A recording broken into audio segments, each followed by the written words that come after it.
Hey guys, so welcome back. Today I will be reviewing this APC model that I purchased on Temu, which also serves as a very good proxy for a Chimera if you play Warhammer 40k. As you can see, I've kitbashed it and painted it up as well, and I will be having a video coming out as to how I did that. It's very easy, anybody can do it. But just a little bit more to this Chimera proxy that I bought.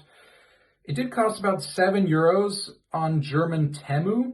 So that amounts to about £6 or $8, maybe a little bit more, $8.11 or 17 cents, depending on what day it is.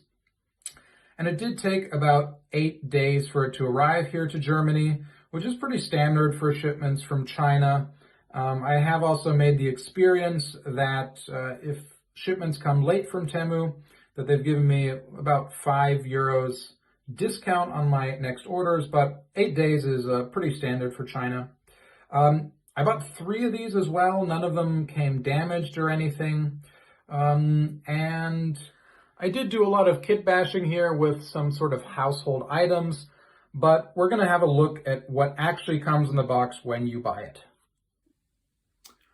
Okay, so this is what you get in the box. You get the turret, you get the 2 sides with the tracks, and you've got this kind of upper side part here with the las gun array of sorts. Now, if you have a look at the original GW Chimera, expertly painted here by a friend of mine, you can see the las gun array looks quite different. You've got these guns poking out and everything. I mean, if you were at a tournament, I imagine that you would be able to get away with kind of saying, well, the las guns come out here, if they're cool. If they're not cool, you know, it might be a problem. People want to see the las guns kind of sticking out here. It's pretty easy to kit bash, and if you want to see how I did that on my Chimera proxy, I'll have a video coming out that I'll also link in the video description. But typically, if you're kind of running one of these Chimeras competitively, you're going to want a hunter-killer missile. You're probably going to want a heavy bolter on the turret and a heavy bolter in the hull. And you're probably also going to want a heavy stubber mounted at the top. So you can see in this kit, you don't have all those options. You have just sort of the las cannon for the turret, and you have this flamer for the bottom in the hull.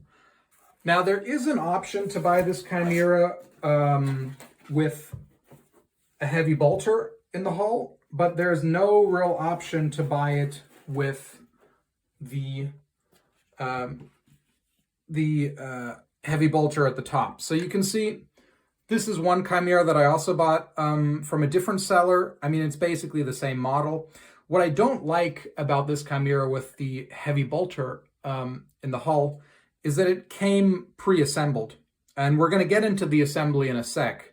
But you kind of don't want it pre-assembled because there's a lot of stuff you can do with it, especially for the painting. It's good to have it in different pieces. And for the kit bashing, it's not really ideal. So there is a version of this Chimera with a heavy bolter in the hull, but all of them will have this kind of las cannon at the top, which in my experience typically isn't the competitive way to run it. So let's briefly touch on the quality of this product. So this is an FDM printed proxy, which means you are going to have kind of these lines, you know, when you rub on it, you're going to get that little sound. You have these little lines, but again, for €7, you know, what can you really expect? You know, these little hairs here that you want to take off. And you are going to have some uneven areas, like for instance here at these sort of hatches, you have sort of this uneven area here. Again, for €7, I really don't mind that at all. Again, I'm also playing Steel Legion, so, you know, It is said that, was it in the Second War of Armageddon, these guys were just rolling off the assembly lines and going straight into battle. So, you know, a little unevenness here isn't going to be the end of the world for me. But, I mean, you can still kind of see these little lines here, these printing lines, even after it's painted. But they're small details. I don't really mind them too much for €7. One thing that I do mind with this product is the fact that I have bought 3 of these, and on none of these does the flamer fit in to this little hull port here. So again, I have 3 of these, and this flamer does not fit into any of these little hull ports. I'm not sure if you bought it from a different seller. You might, you know, it could be that you have a different experience. The las cannon does fit quite snugly into the turret mount here. In fact, you don't even really need to magnetize it. It kind of clips in. It's a very, very snug fit. But it is kind of annoying that this doesn't just fit in on the first go. So you would have to probably sand this down, cut it down a bit to make it fit. It's not a huge effort, but it is kind of annoying. But since it is an FDM print, you don't have to worry about kind of toxic resin when you're sanding it as much. But that is something worth mentioning. So let's briefly talk about the assembly, because there are a few important points that should be mentioned in terms of assembly. So this model, you basically don't need any glue to assemble it, other than maybe, you know, the weapons, if you don't want to magnetize them. And they use this kind of clip system. You put these clips inside into these holes here. You got to push them in. And I advise you really push them in as far as you can. And sometimes they do stick in, and they look like they're all the way in, but they're not quite all the way in. So you really want to push them in until you, see there you heard one click, but it's still not quite in. You want to push them in until you hear the full click. My advice to you guys is you want to assemble these upper side parts first. You want to put those in for sure, but I advise you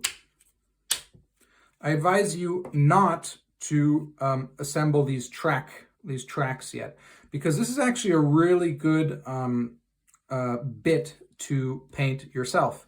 Because if you've ever painted a tank before, you know what a pain painting these tracks can be.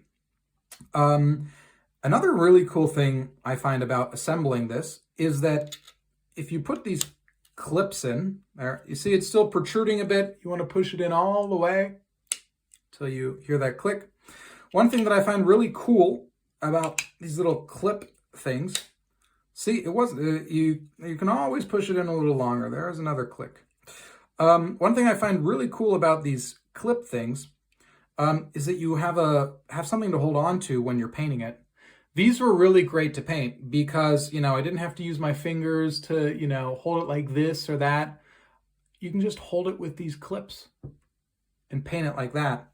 And the other cool thing is the main part of the tank you can also hold right here, because this part isn't going to get painted, doesn't have to get painted. So you can hold it like this, and you can paint kind of everything completely separately. And you have these little pieces to kind of hold these different items with. So that's basically the assembly. I thought it was worth mentioning. It's going to make your painting process a lot easier. But you basically just clip these top pieces in, and then you paint the rest separately, and Bob's your uncle. So next we're going to talk about the scale and kind of the dimensions of this proxy model. And this is, in my opinion, kind of actually the most exciting part, because I've measured this, the GW Chimera and this proxy over here, and both of them, if you measure the full width, are about 3.5 inches apart. That is, of course, if you measure here from the furthest part to the furthest part, but I imagine that that is how you would measure in a tournament. So 3.5 approximately 3.5 inches apart. In height, in terms of the height of the hull, they're about 2 inches high, both this one, the GW Chimera, and the Proxy. And in terms of kind of full height up to the turret, it's about, well, it's about 2.75 inches for both of them. So they're basically about the same dimensions. The only discrepancy you have is a bit in terms of the length. So the Proxy Chimera, I mean, the GW Chimera is, it's about 4.5 inches long. And I would say that the Proxy Chimera is, it's a bit shy of 5 inches. It's about 4.75 inches long. So these two models are basically dimensionally accurate to each other. They're basically the same scale. Of course, if you don't count the antenna, that is. The antenna, of course, raises the profile of that Chimera. You could kitbash this, of course, with a little, a little synthetic hair from your broom or your washing up brush or something, and you'd have, you'd have an antenna. But this is, for me, the most exciting part. They're basically comparable in terms of scale. So the last point I just wanted to touch upon with this kind of proxy model is just the general aesthetics, the general look of the model, what I think of that. Now, my buddy is definitely a much better painter than I am. You can see he's painted this Krieg Chimera beautifully, a lot of details. I'm still working on this Chimera. It's not completely finished. I'm still waiting on some decals and some the weathering that I'm going to do at the end. But I do have to say, I think for €7, that is a pretty sweet. That is a pretty sweet model, isn't it? I mean, like I said, all the kit bashing is very easy to do with household items like Q-tips, big pens, and stuff. And if you are interested in how I did that, I will be posting a video about that. So, you can have a look at that. But I mean, for €7, I think that's a pretty cool model. And I personally prefer it to the GW model. That's personally, the GW model, it's cool, but it's kind of, the sort of diamond shape, the sort of, I don't know, the sort of square boxiness of it. I kind of like this sort of rounded turret, kind of reminds me of that Second World War Japanese tank. And yeah, I mean, I think I'm gonna buy 3 more of these and have 6 of these for my Steel Legion army. So, at the end of the day, would I buy it again?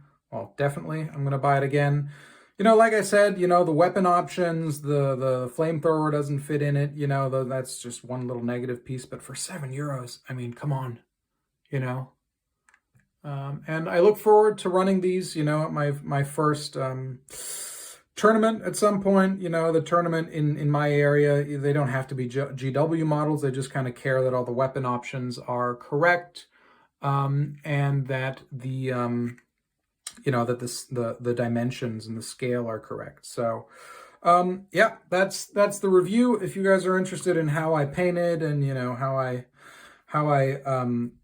assembled trash bash this model with lots of trash from here and there, stay tuned for that video. Yeah, and until next time.